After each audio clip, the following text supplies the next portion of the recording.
बोली सच्चे दरबार की जय। सभी माता बहनों को नवरात्रि की ढेर सारी शुभकामनाएं। माँ रानी सब पर अपनी कृपा दृष्टि बनाए रखे, सब पर अपना आशीर्वाद बनाए रखे। नवरात्रि शुरू हो गए हैं। आज माँ का पहला दिन है और माँ के साथ ही गणेश जी की कहते हैं ना, वो तो प्रथम पूज्य हैं। पहले गणेश जी की पूजा करते हैं, फिर माँ की पूजा की जाती है। तो ओम गण गणपते नमः। तो प्रथम दिन माँ शैलपुत्री के लिए निमंत्रण है। यूँ तो माँ दुर्गा के 9 रूपों की पूजा होती है और उनको पूजा जाता है। हिमालय की पुत्री के रूप में जन्म लेने के कारण उनका नाम शैलपुत्री पड़ा। शैलपुत्री, इनका वाहन वृषभ यानी बैल है, तो इनको एक वर्षारोपण के नाम से भी जानते हैं। माँ शैलपुत्री बड़ी ही दयालु, सीधी, भोली है और उन्हें सफ़ेद रंग की चीज़ें बहुत पसंद हैं, जैसे सफ़ेद वस्त्र, सफ़ेद फूल, सफ़ेद मिठाई। ये सारी चीज़ें उनको बहुत प्रिय हैं। और उनके हाथ में, एक हाथ में त्रिशूल, दूसरे हाथ में कमल सुशोभित है। तो और एक नाम उनका सती भी है। तो माँ सती बड़ा ही अद्भुत स्वरूप है। तो इनकी बड़ी ही सुंदर कथा जो आज हम आपके सामने प्रस्तुत करना चाहते हैं। तो कथा के एंड तक बने रहें, कथा पूरी सुने, बीच में छोड़कर नहीं जाएं। तो माँ शैलपुत्री का विवाह जब शंकर भगवान से हो जाता है तो शंकर भगवान उन्हें और अपने कैलाश पर्वत पर ले जाते हैं। तो जब कुछ दिन व्यतीत होते हैं, जो राजा दक्ष था वो एक बहुत बड़ा यज्ञ रचाता है। यज्ञ रचाता है, सारे देवताओं को निमंत्रण दे देता है, लेकिन माँ सती को और शंकर भगवान को निमंत्रण नहीं देता।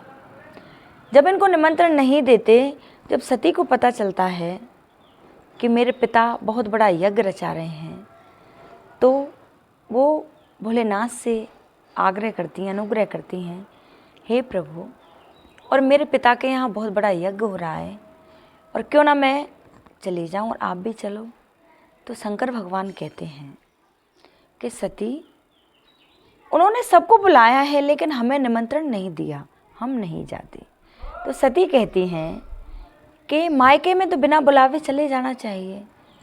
तो जब शंकर भगवान कहते हैं कि जहाँ बुलावा ना हो वहाँ नहीं जाना चाहिए, चाहे वो पिता का घर ही क्यों ना हो। लेकिन सती हट पड़ जाती हैं, वो नहीं मानती। तब भोले बाबा कहते हैं कि जब तुम नहीं मानती हो तो चली जाओ सती, लेकिन वहाँ अनर्थ ही होने वाला है, तुम्हारा सम्मान नहीं होगा, वहाँ अपमान ही होने वाला है। तो सती कहती हैं कि ठीक है प्रभु, मैं चली जाती हूँ, लेकिन मैं भी आपसे एक वचन लेती हूँ, जब मेरा अहित हो जाए तब भी आप आना, उससे पहले आप मत आना। तो सती माँ जब चल देती हैं तो उनके साथ में और शंकर भगवान नंदी को भेजते हैं कि जाओ नंदी और सती के साथ चले जाओ। तो जैसे ही सती दरवाजे पर पहुंचती है तो वहाँ उससे कोई बात नहीं करता, ना तो उसकी बहनें उनसे बात करती हैं, उनसे रूड व्यवहार करती हैं और कहती हैं देख बिना बुलाए चली आई है, निमंत्रण दिया है तेरे को, बिना बुलाए चली आई है। ना पिता उनसे बात करता है, एक माँ ही थी जो उनसे मिली और बातें की। उधर दक्ष जब यज्ञ में बैठता है तो सबको स्थान देता है, लेकिन सती को स्थान, उनको शंकर भगवान को स्थान नहीं होता। तब सती कहती हैं कि तुमने पिताजी सबको स्थान दिया है, लेकिन जो जगत के पालनहार हैं उनका स्थान कहाँ है। जब कहते हैं कि देख भिखारी की भिखारिन यहाँ भी अपना हक मांगने के लिए आ गई, जब हमने तुझे बुलाया ही नहीं तो तू यहाँ क्यों आई है। और किसकी बात करती है, उस अघोरी की। तो ऐसे कटु कटु वचन कहते हैं जो सती माँ पे सहन नहीं होते। और फिर भी सती माँ कहती हैं कि मान जा पिताजी, आप उस त्रिलोकनाथ से रुष्ट हो रहे हो, उनके बारे में ऐसे कह रहे हो। कहाँ, मैं तो ऐसा ही कहूँगा और मुझे नहीं बुलाना। वो भिखारी है, कैलाशपति है, उसके पास क्या है, और भस्म रमाता है, मरघटों में वास करता है। तो ऐसे जब बात कहने लगी तो सती माँ को क्रोध आ जाता है। अपने पति की बुराइयां वो सहन नहीं कर पाती हैं और जो हवन कुंड था उस पे खड़ी होकर कहती हैं कि पिताजी अब भी मान जाओ। कि नहीं मानूंगा।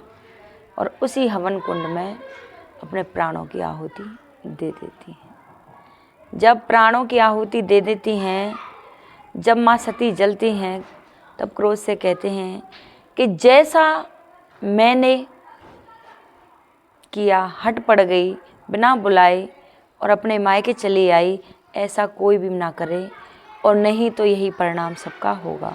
मैंने अपना विनाश अपने हाथों से लिखा है और मैं तो जा रही हूँ, लेकिन मैं एक सीख दे के जा रही हूँ, ऐसा कोई भी ना करे।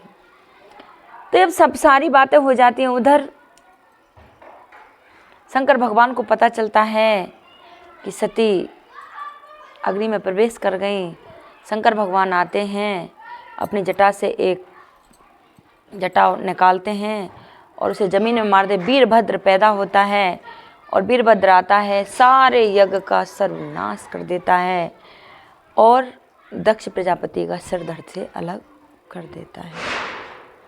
जब दक्ष प्रजापति का सिर धड़ से अलग हो जाता है तो यज्ञ संपूर्ण नहीं होता।